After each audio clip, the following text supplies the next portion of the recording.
just when you thought local government in this country could not possibly get any worse, along came the Adelaide City Council.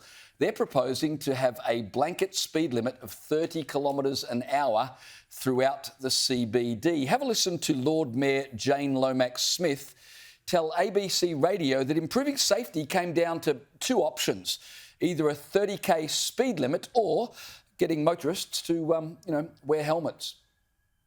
I mean, we would be much safer if we were padded around our seats and all wore crash helmets inside a car, but it's not going to take off because that's going too far. The speed limits are important because 90% you're going to die if you're hit by a car at 50 kilometres an hour, and it's down to 10% if you're only going 30. So following this logic, if the car's doing 30 k's an hour and hits a pedestrian, there's only a 10% likelihood of that person dying.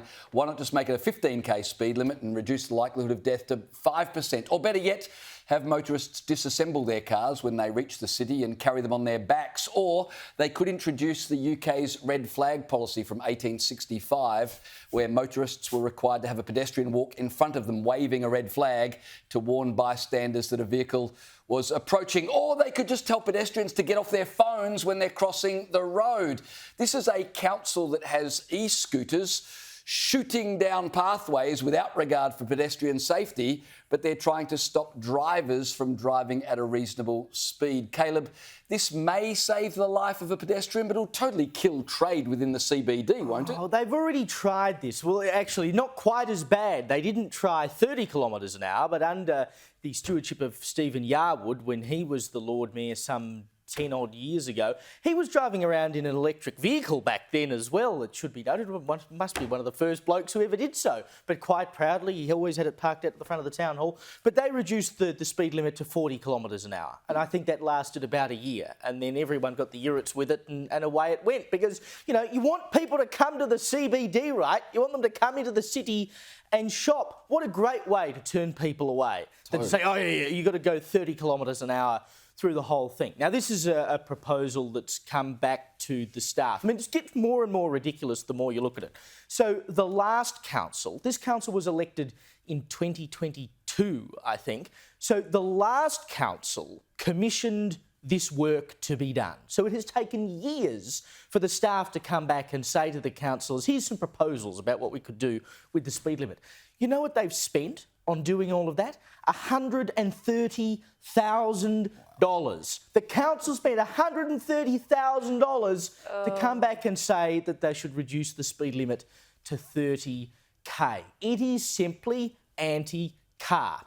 They don't want people to drive cars. But the problem is, particularly in a city like Adelaide, like even in Sydney, you can get away with public transport and whatever. Adelaide just doesn't have the same public transport network. That's how people get around, in cars. Can you believe you can even park your car in the CBD in Adelaide for a reasonable price? That's how the city operates. You put it down to 30k an hour, no one will go there. I'm telling you, no one will go there. Look, honestly, I just think this is pure rage bait. They've had a workshop, that's all. So actually, to say that the council is proposing fake news... No, hang on, the staff have proposed it. Myself, no, actually, the work was outsourced to a firm called Stantec, which is an engineering firm, so even the council themselves hadn't done the work. Most of the councillors are in favour of this proposal. To come back with three options, because we're reviewing the CBD speed limits. This is one of the three options. Whether it will get up or not, I don't think it is very likely at all. Well, they spent an hour and a half talking about it last night. One of us used to be a city councillor, and it happens to be me. These workshops, you attend them all the time. Yes, but this is the inner workings. You attend them all the time. Proposals come across your desk constantly. And yes, it's your job to be across them and vet the stupid ones, which I'm sure, unless these guys have rocks in their heads, they will do. I wouldn't get too excited about it, Adelaideans. Do not listen to these guys who are clearly just trying to freak you out. This is rage bait and nothing more until there's actually a proposal before council. It's going to a council meeting, which all of these councillors would know the outcry from the public if it actually went that far. Can I just say, it's not rage bait, because the Lord Mayor herself, you heard her, went on radio and said this is a serious proposal. They spent an hour and a half last night looking at it, and the majority of councillors, according to the Adelaide Advertiser, like the idea. There wasn't the majority of councillors at all. Also, they wouldn't reveal that. There was one quoted in the article who said he was completely against it. Nowhere in the article does it say the majority of councillors are on board at all. I think it did, and the evidence only one spoke against it. Councillors very rarely flag how they're going to vote on anything, especially when it's not actually going to council. Just you wait. Well, it will. Just you wait.